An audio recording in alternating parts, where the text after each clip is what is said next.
mendengarkan firman Tuhan, saudaraku, kita mau persiapkan kembali hati kita. Saya mau serahkan kepada kembali.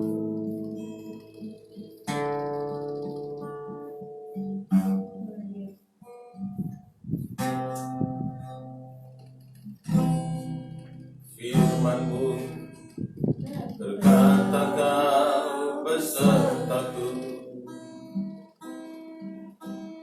maka kuat roh dan jiwaku. Tangan-Mu Tuhan selalu ku nantikan, di setiap langkahku percaya. Firman-Mu berkata Kau besertaku, maka kuat roh dan jiwaku.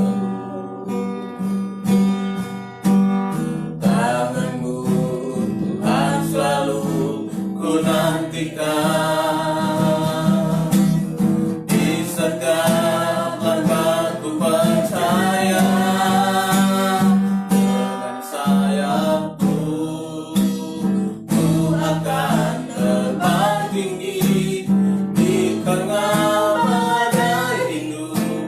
Ku tak menyerah, Kau penuh akan Kau perlindungan bagiku, pertolonganku di tempat maha tinggi. Ku mengangkat tanganku, aku berserah. Kau ku nantikan, Kau yang ku sembah. Yesusku, Rajaku, Yesusku, Yesusku, Rajaku, Yesusku, Yesusku, Rajaku.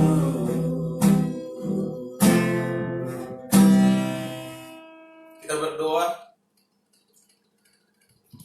Bapa, terima kasih kami naikkan di hadapan-Mu pada pagi hari ini atas kesempatan dan waktu yang masih Tuhan berikan bagi kami untuk boleh menikmati setiap anugerah daripada Tuhan. Kami bersyukur Tuhan atas waktu, atas kesempatan ini. Kami masih bisa beribadah di hadapan-Mu Tuhan. Yang walaupun dan sekalipun dalam bentuk ibadah live streaming, dimanapun umat-Mu yang menyaksikan siaran ini, Amin. khususnya umat-Mu Tuhan, GBI Kasih Agape yang Tuhan percayakan bagi gereja-Mu Tuhan. Amin. Biarlah Engkau yang melawat mereka, biarlah Engkau yang memberikan kekuatan, biarlah Engkau yang menghibur. Dan kami semua umat-Mu yang boleh mendengarkan dan bersekutu dengan kami pada pagi hari ini, kami semua boleh diberkati, kami semua boleh diurapi, kami semua boleh dipulihkan, kami semua boleh disembuhkan oleh kuasa-Mu. Sebentar kami Tuhan akan masuk dalam pemberitaan firman. Kuasai hati dan pikiran kami, supaya saat firman-Mu boleh disampaikan, kami boleh beroleh kekuatan. Sehingga yang mendengarkan boleh diberkati, yang sakit disembuhkan, Amin. yang lemah dikuatkan, Amin. yang berbeban berat Tuhan berikan jalan keluar. Amin. Dan kami semua boleh diberkati, baik yang mendengar, baik pun yang memberitakan. Segala pekerjaan yang tidak berasal daripada Tuhan, yang coba mengganggu ibadah kami, konsentrasi kami patahkan semuanya dalam nama Tuhan Yesus. Terima kasih Tuhan, terpujilah Engkau Di dalam nama Tuhan Yesus kami siap dengarkan kebenaran firman-Mu. Haleluya, haleluya, amin. Shalom, selamat pagi Bapak Ibu Saudara yang dikasihi di dalam Kristus Yesus. Hari ini kita kembali dalam ibadah kita, live streaming. Minggu kemarin kita offline, tapi hari ini kita akan beribadah secara live streaming. Bapak Ibu Saudara yang saya kasihi dalam Kristus Yesus, hari-hari ini kita tentu dan kita semua boleh merasakan bagaimana kita diperhadapkan dengan situasi dan kondisi, dan sepertinya kita tidak bisa berbuat apa-apa. Tapi selalu ada cara bagaimana kita untuk boleh membuktikan kasih kita kepada Tuhan lewat persekutuan. Kalau pada kitab Perjanjian Lama, mereka hanya mengurung diri.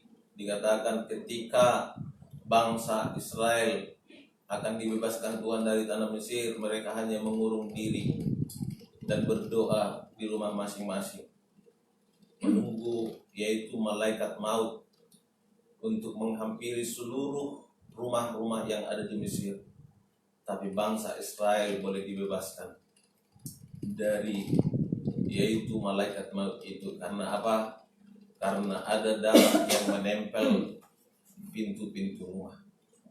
Lihat Bapak Ibu Saudara, darah Yesus harus menempel di dalam diri kita. Darah Yesus itu harus melekat di dalam diri kita, supaya kapanpun, dimanapun kita berada, selalu kita tabah dan sabar. Selalu kita berkata terima kasih Tuhan. Kita boleh melihat apa yang terjadi saat ini. Tidak bisa kita lari daripada masalah.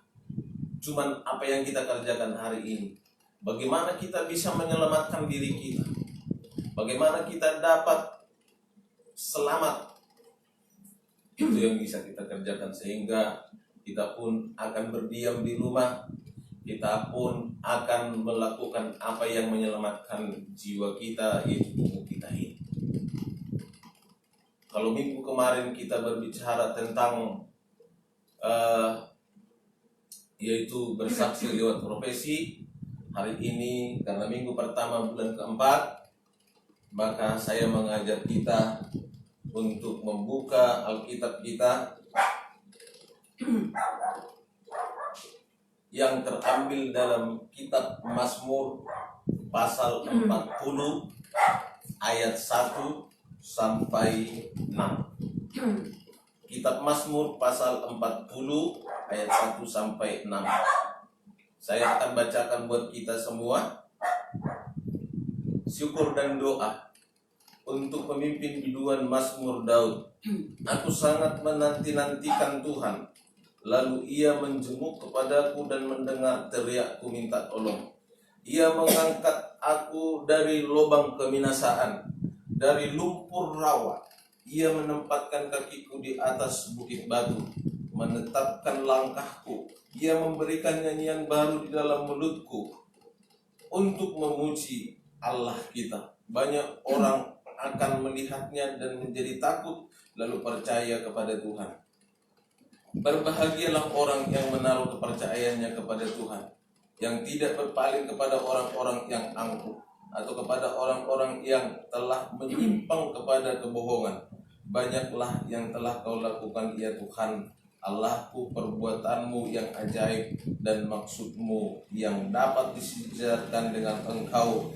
Aku mau memberitakan dan mengatakan, tetapi terlalu besar jumlahnya untuk dihitung. Haleluya Bapak Ibu Saudara. Sengaja saya mengutip ayat ini untuk saya percaya untuk memberikan kekuatan motivasi saat-saat kita menghadapi kondisi hari ini. Saya memberikan tema dalam renungan atau khotbah hari ini berbicara Yesus adalah pengharapan yang teguh. Ayat pertama dia katakan tadi, aku sangat menanti-nantikan Tuhan.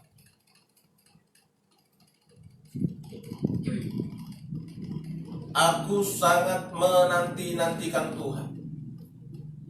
Orang yang menanti-nantikan Tuhan dikatakan dalam Mazmur 40 ayat 31 kalau nggak salah. Mazmur 31 atau 30, coba kita lihat.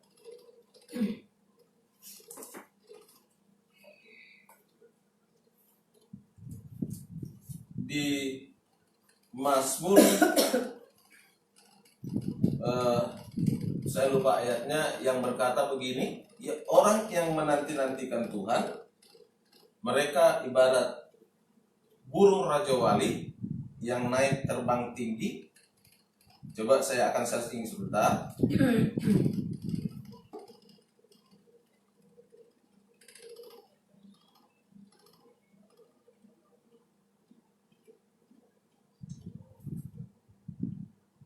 Menantikan Tuhan,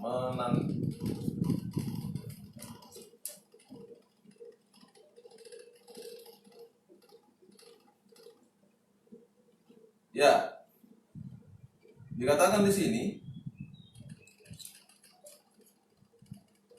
Oh iya, sorry. Yesaya ya. Yesaya 40 ayat 31 berkata, tetapi orang-orang yang menanti-nantikan Tuhan mendapat kekuatan baru.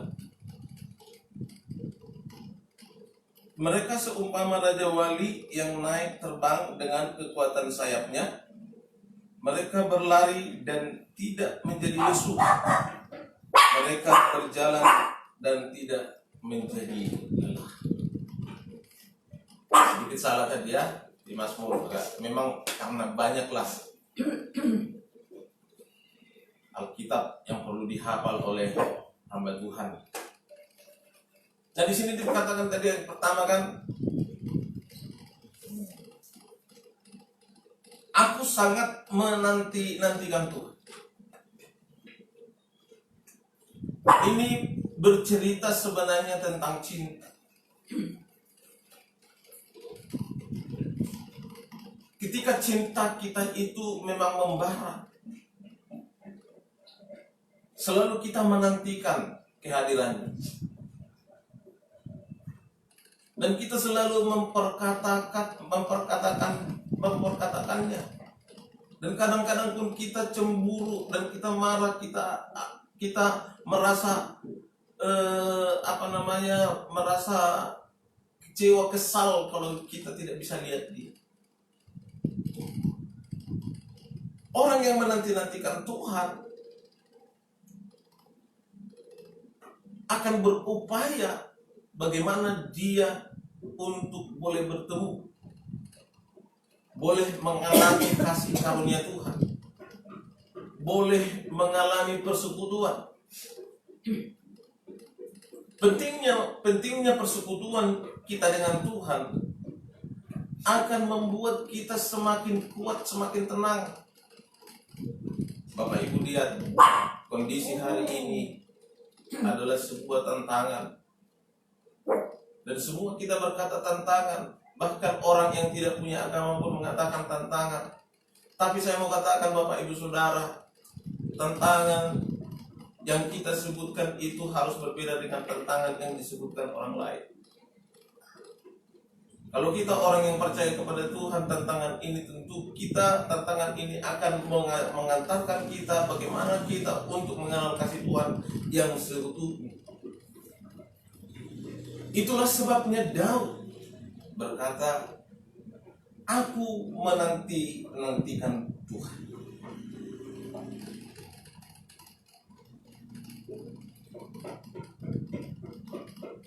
Seperti tadi yang saya sampaikan, bahwa seperti ibarat seorang yang sedang berpacaran.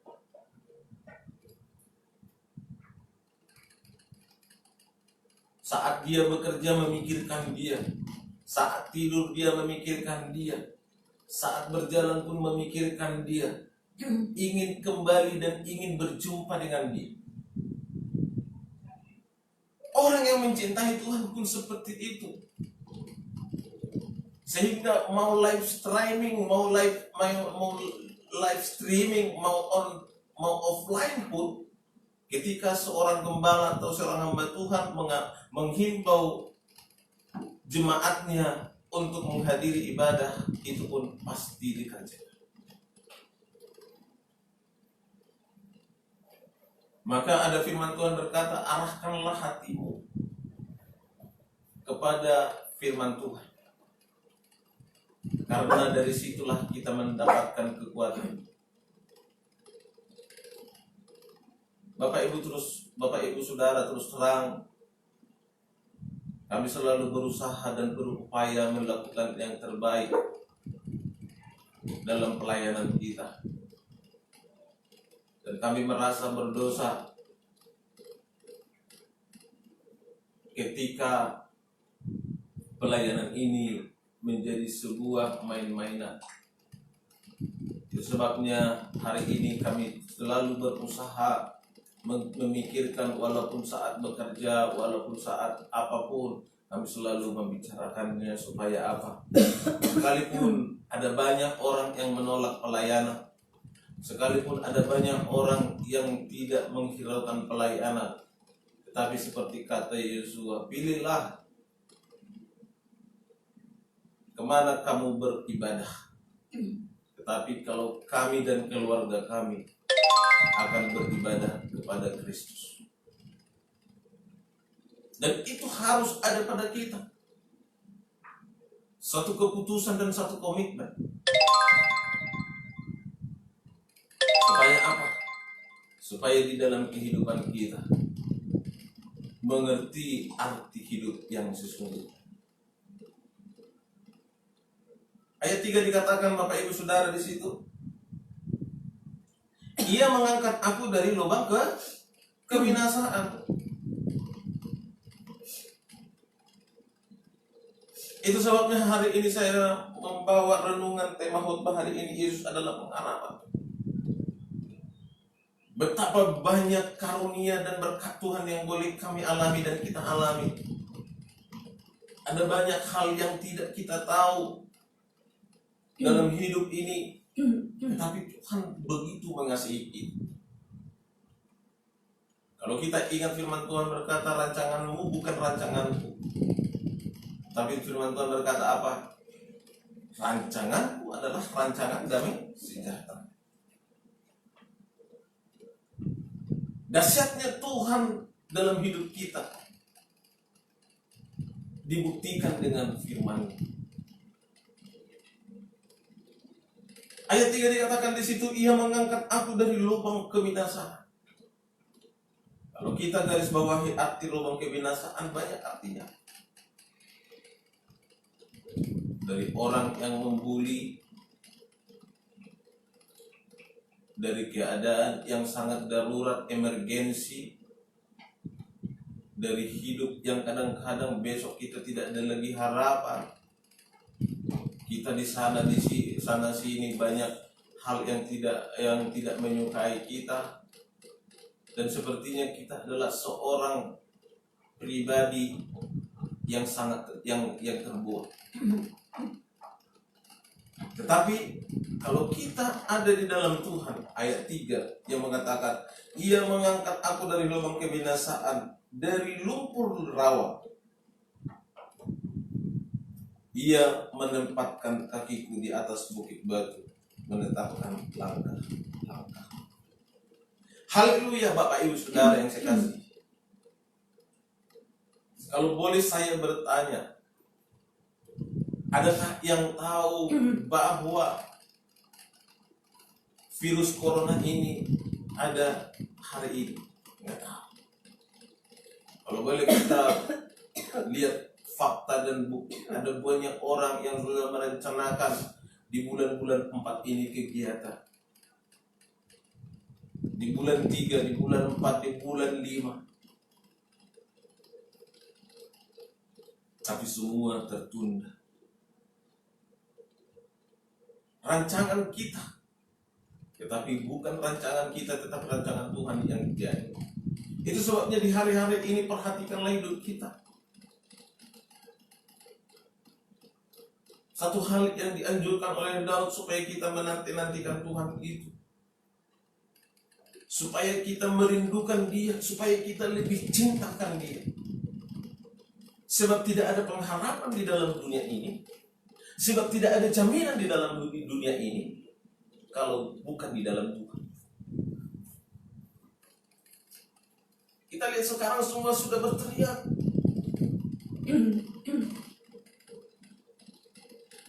Berteriak.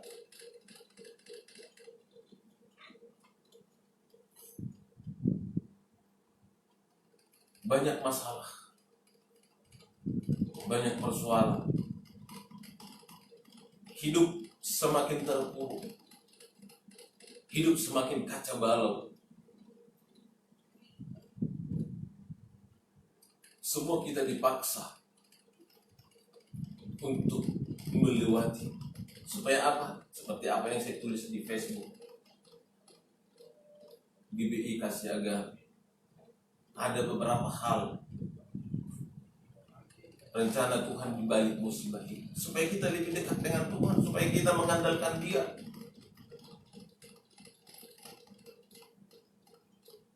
Adakah jaminan yang diberikan oleh dunia ini kepada kita atau tidak? Nah, ketika kita datang kepada Tuhan, kita bergelora, kita bersemangat. Kita tidak ada alasan apapun untuk tidak beribadah kepada Tuhan. Tidak ada alasan. Mau live streaming, mau online atau offline. Hati Tuhan, hati kita dilihat oleh Tuhan, Bapak Ibu Saudara. Hati kami dilihat oleh Tuhan, hati saudara dilihat oleh Tuhan. Terbukti saat-saat kondisi-kondisi seperti ini, pembelaan Tuhan nyata bagi orang-orang yang dikasihi. Dan siapa sangka saya boleh diterima bekerja saat kondisi seperti ini. Dan siapa sangka boleh semua ada. Tapi itulah, saya percaya pengiringan kita yang selama ini sangat diperhitungkan oleh Tuhan. Saat situasi mencekam, tangannya selalu terulur. Jadi yang pertama adalah Yesus adalah pengharapan. Yesus adalah pengharapan yang tunggu yang pertama, sebab Dialah pengharapan dan sukacita kita. Ia memberikan nyanyian baru dalam mulutku untuk memuji Allah kita. Banyak orang yang melihatnya dan menjadi takut, lalu percaya kepada Tuhan. Dia memberikan nyanyian baru dalam mulut. Ini berarti adalah satu ungkapan lewat nyanyian kita kepada Tuhan yang selalu memuji dan menyembah Dia. Ada masalah atau tidak masalah, tetap memuji dan menyembah Dia. Saat kita banyak uang, mungkin nyanyian kita jadi berbeda. Saat kita lagi sengsara, kita datang berteriak-teriak kepada Tuhan. Melodung kudang hepengi, lupa sama Tuhan. Kalau melodung di dalam hasil sakot, dilului sama Tuhan.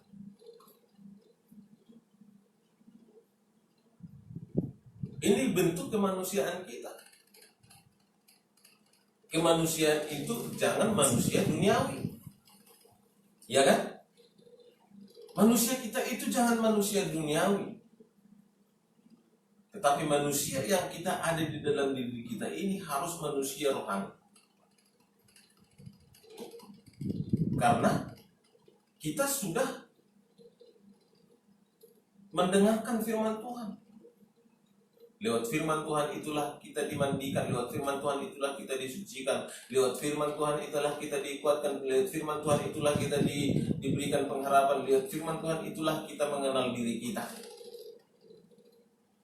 Itu sebabnya kata Mazmur pasal 1 ayat 1, berbahagialah mereka yang merenungkan firman Tuhan itu siang dan malam.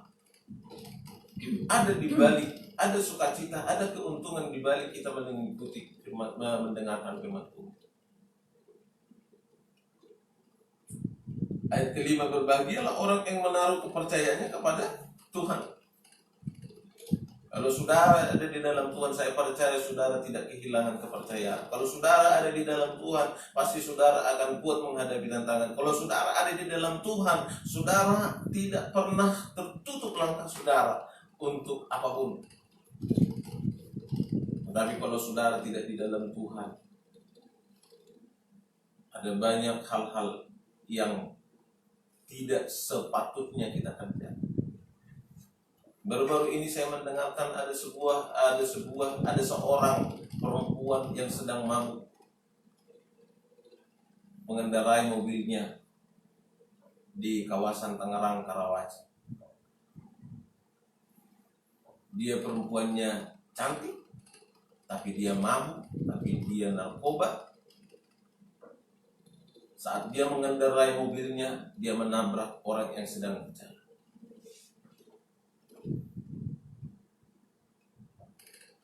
Dalam berita itu dikatakan bahwa dia tidak merasa bersalah, bahkan justru lagi dia kembali menyerang yang menemani dia, yang si korban. Ini adalah fakta-fakta hidup ketika orang sudah kehilangan kepercayaan, ketika orang sudah menjauh daripada Tuhan. Solusi yang diambil adalah di mana dia ingin hanya hidup tenang sendiri, dia tidak memikirkan orang lain. Di ayat 5 tadi dikatakan, berbahagialah orang yang menaruh kepercayaannya kepada Tuhan, yang tidak berpaling kepada orang-orang yang mampu. Jadi orang yang di dalam Tuhan, dia akan tetap tenang dan tidak gusar dalam menghadapi apapun. Dan orang yang di dalam Tuhan pun tahu apa yang harus dia kerjakan. Saudaraku yang sedang menonton dan saudaraku yang sedang menonton bersama video ini, live streaming ini, baik khususnya jemaat Tuhan GBI Kasih Agape, supaya engkau jangan hilang pengharapanmu kepada Tuhan. Saya mau katakan kepada kita, jangan pernah bermain-main mengiring Tuhan. Sekali kita datang kepada Tuhan, harus tetap melangkah. Sebab dunia ini kita tidak mengerti. Hanya orang-orang yang memiliki dunia inilah mengerti dunia. Saya ulangi, hanya orang-orang yang memiliki dunia inilah yang mengerti dunia. Tapi kalau kita ingin memiliki surga, pasti kita akan mengerti langkah-langkah yang dikatakan oleh firman Tuhan. Yang keenam dan yang terakhir, banyaklah yang telah kau lakukan ya Tuhan Allah. Daud menceritakan bahwa banyak yang dilakukan oleh Tuhan. Saudara mungkin merancangkan hidup saudara dan sudah bangga memiliki 3-4 item atau loss dalam hidup saudara. Tapi sebenarnya kalau kita memberikan hidup kita kepada Tuhan, saudara sedang merancangkan 6, tetapi Tuhan sedang merancangkan 30, 60, bahkan 100 kali lipat. Itu sebabnya rancangan Tuhan sangat jauh berbeda dengan rancangan kita. Apa yang mau kita kejar dalam dunia ini? Kita datang dengan telanjang dan pulang pun dengan telanjang, tidak membawa apa-apa. Firman Tuhan berkata, jangan mengejar harta kekayaan dunia ini. Carilah perkara-perkara yang di atas. Sebab perkara yang di bumi ini ngengat dan karat pun akan memakannya. Tetapi perkara-perkara di surga tidak ada yang memakannya. Bagaimana caranya? Hiduplah sesuai dengan apa yang dikatakan oleh Tuhan. Banyak yang telah kau lakukan ya Tuhan Allah. Perbuatanmu yang ajaib dan maksudmu untuk kami tidak ada dapat disejarkan dengan engkau. Wow, tidak ada pribadi yang bisa disejarkan dengan Tuhan kita. Tidak ada nama pun yang sehebat nama Tuhan kita. Tidak ada kuasa yang sehebat kuasa Tuhan kita. Tidak ada satu pribadi pun yang sama dengan pribadi Tuhan kita.